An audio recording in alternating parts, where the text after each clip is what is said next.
আসসালামু আলাইকুম। অনেকদিন আগে আমি একটা ইনকিউবেটর কিনে আনছিলাম। তো ইনকিউবেটর সম্বন্ধে আমার তেমন ধারণা ছিল না। তাই আমি ১ম এ অল্প কিছু টাকা খরচ করে ১ম এ কোয়েল পাখির ডিম ফুটাই।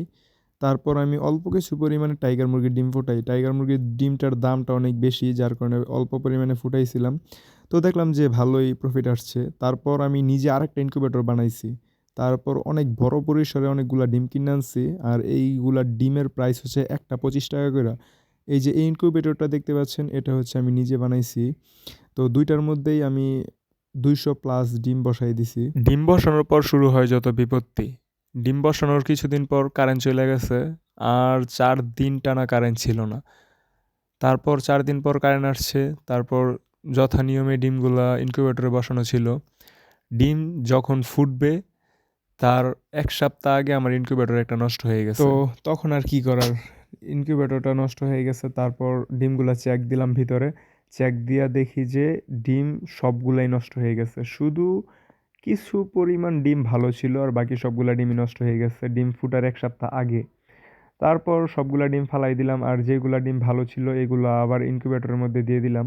আমার ২০০ ডিমের মধ্যে ১৬০ টা বা ৫০ টা ডিমই নষ্ট হয়ে গেছে আর শুধু ৪০ টা ডিম ভালো ছিল।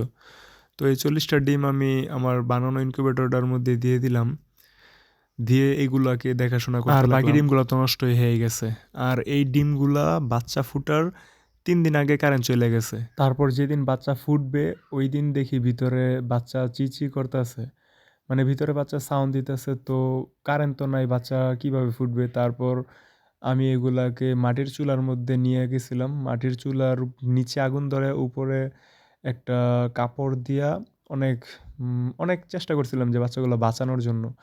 তো নিচে আগুন ধরাই দিছি। আগুন ধরাই দিয়া উপরে কাপড়গুলা দিয়া তারপর কাপড়ের উপরে ওই ভালো ডিমগুলা দিয়ে রাখছিলাম। তো এইখান থেকে ৪ টা বা ৫ টা বাচ্চা ফুইট্টা বার হইছিল আরকি। আর বাকিগুলা বার হইতে পারে নাই, ওইগুলা ভিতরেই মারা গেছে। ওই ৪০ টা ডিমও তারপরে ফালাই দিতে হইছিল আরকি। ওইখান থেকে ৩-৪ টা বাচ্চাই বার হইছিল আরকি। তাও অনেক চেষ্টার পর ওইগুলাকে বাঁচাইতে পারছিলাম।